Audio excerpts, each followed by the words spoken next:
वह वन्या की बातों पर इस्माइल करने लगता है और उसकी तरफ देखते हुए बोला, डोंट वरी बेबी, तुम्हें बना कर लाने की कोई ज़रूरत नहीं है, वो ऑलरेडी तुम्हारे पास ही है। वन्या कंफ्यूज होकर यच्छित की तरह देखने लगी। जब तक वह यच्छित को कुछ बोल पाती, यच्छित उसको ओठों पर वन्या के ओठ के करीब ले आकर अपने ओठ को बीच दबा कर उसे किस करने लगता है।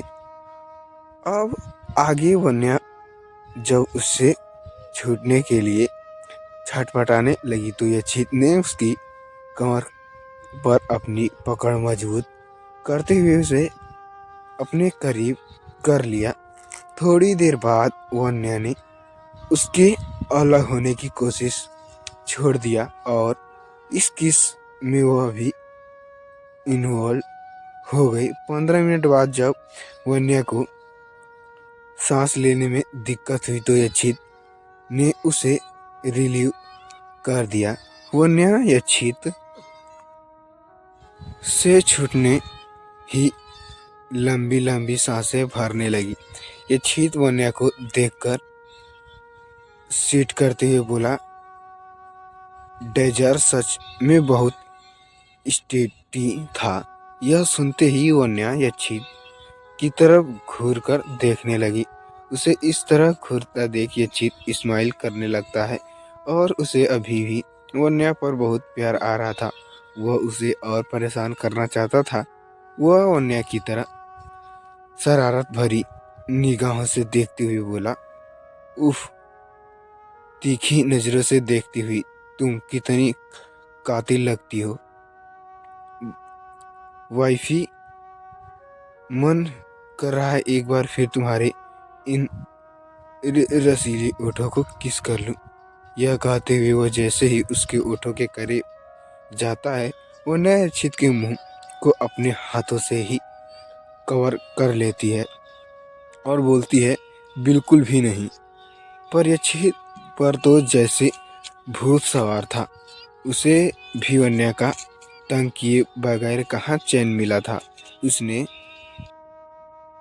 वन्या के दोनों हाथों को अपने एक हाथ से पकड़ लिया और उसने नेक को बेसहारा चूमने लगा। उसके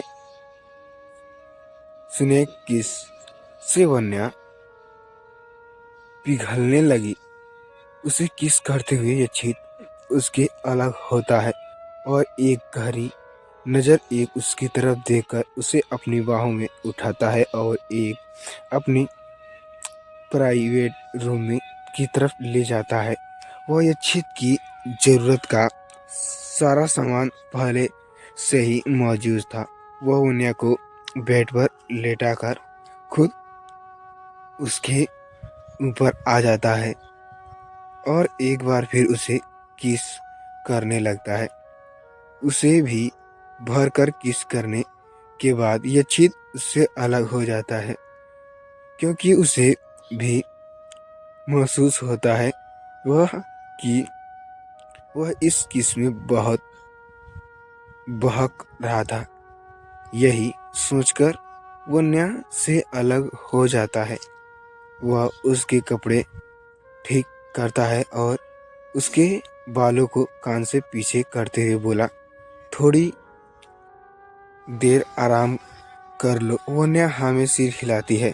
यच्छित उसकी तरफ झुककर उसके माथे को चूम लेता है और उसे ब्लैंकेट से कवर करने के वापस अपने बेडरूम केबिन में आकर अपने डेस्क पर बैठकर लैपटॉप पर काम करने लगता है। दूसरी तरफ एक विला के लिविंग रूम में इस लिविंग रूम के चारों लोग बैठे हुए थे, जिसमें एक से एक पति और पत्नी थे और दो उनके बच्चे मासूम हो रहे थे। वह औरत को कि उस आदमी की पत्नी थी, उसकी पति और बच्चे को कुछ बताने में लगी हुई थी। बेचारे भाई साहब, उन्हें तो अभी भी यह लगता है कि उनकी प्यारी बेटी और बेबी मौत की जिम्मेदार उनका बेटा है, पर उन्हें तो कोई आइडिया ही नहीं होगा कि यह काम उनके ही फैमिली में से किसी का है। यह कहते हुए वह औरत एक सातिर हंसी हंसने लगी। वह अपनी बातें जारी रखते हुए बोली, दोनों बाप बेटों के बीच दूरी देखकर मुझे बहुत मजा आ रहा है। आई होप ये दूरी उनकी जिंदगी भर कभी कम न हो और इन दोनों के बीच ये खटास बनी रहे। अपनी माँ की बात सुनकर उसका बेटा सवालिया नजरों से उसे और औरत की तरफ देखते हुए बोला, माँ उन दिन एग्जैक्टली हुआ क्या था? वह औरत उन दिन की सारी बातें बताने लगती है। जैसे ही उसकी बात पूरी ही हो जाती है, वो लड़का चौंकते हुए बोला, माँ इसका मतलब है कि उन दोनों को मरवाना वाला और वह और कोई साथी इस्माइल करते हुए बोली, हाँ भाई, बाय, तुमसे बिल्कुल ठीक समझा। उन दोनों को स्वर पहुंचाने वाली मैं ही हूँ। वह लड़का घबराते हुए अपनी माँ की तरफ देखकर बोला, माँ क्या आपको भाई से डर नहीं लगता? आप जानती है ना कि वो अगर इसे इस बारे में पता चल गया तो वो आपको जिंदा नहीं छोड़ेगा। वह औरत फिर से सातिर इस्माइल करते हुए बोले, पता चलेगा तब ना। तुम्हें क्या लगता है इसके सवालों बाद भी वह पता नहीं लगा पाए? तो अब कौन सा चमत्कार होने वाला है जो वह तुरंत अपनी माँ और बहन के कातिल का पता लगा लेगा? रिलैक्स बेटा, तुम्हारी माँ कोई कच्ची खिलाड़ी नहीं है। उसने भी अपनी लाइफ में बहुत सारे दांव पेच सीखे हैं और उसे मुझ तक पहुंचाने में तो कोई जन्म लग जाएंगे, मगर फिर भी शायद ही वह मुझे तक पहुंच पाए। यह कहते हुए वह औरत अवेल कंफर्टेबल होकर सातिर हंसी हंसने लगी। उसकी हंसी से पूरा लिविंग एरिया गूंज गया।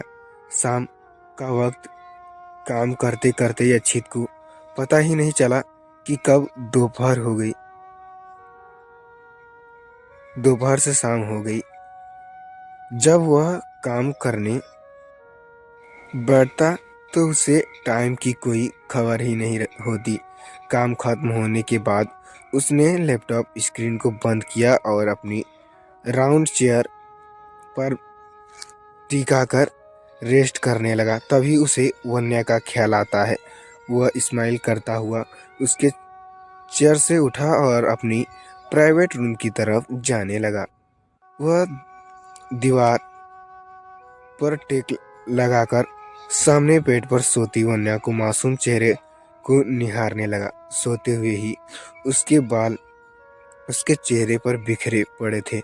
वह देखकर वह उसके करीब आया और उसके बालों को ठीक करने लगा। उसे ठीक करने के बाद वह उसके चेहरे की तरह झुककर उसके एक एक गालों को बारी बारी से चूम लेता है। वह जैसे ही उसके ओठों की तरफ बढ़ने लगता है, तभी वन्य नींद में ही यक्षित का हाथ पकड़कर अपने सीने के पास ले जाती है, जिससे यक्षित के हाथ वन्या के ब्रेस्ट पर टच हो जाते हैं। इसके साथ ही उसे एक अलग सा एहसास होने लगता है। उसकी बॉडी भी गर्म होने लगी है। वह झट से वन्या के अपना हाथ उठाकर आंखें बंद कर लंबी लंबी सांसें लेकर खुद को कंट्रोल करता है। थोड़ी देर बाद वह खुद को नॉर्मल करते हुए सोती हुई वन्या की तरफ देखकर बोला, किसी दिन ये लड़की मुझे पागल कर देगी। तो फ्रेंड्स, कैसी थी ये औरत और ये किसने मर्डर किया, बात कर रहे थे।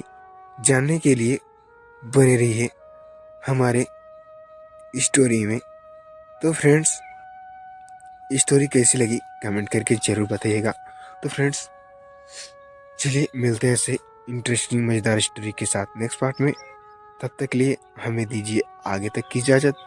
तो फ्रेंड्स, चलिए मिलते हैं अगले एपिसोड में। तब तक के लिए बाय फ्रेंड्स।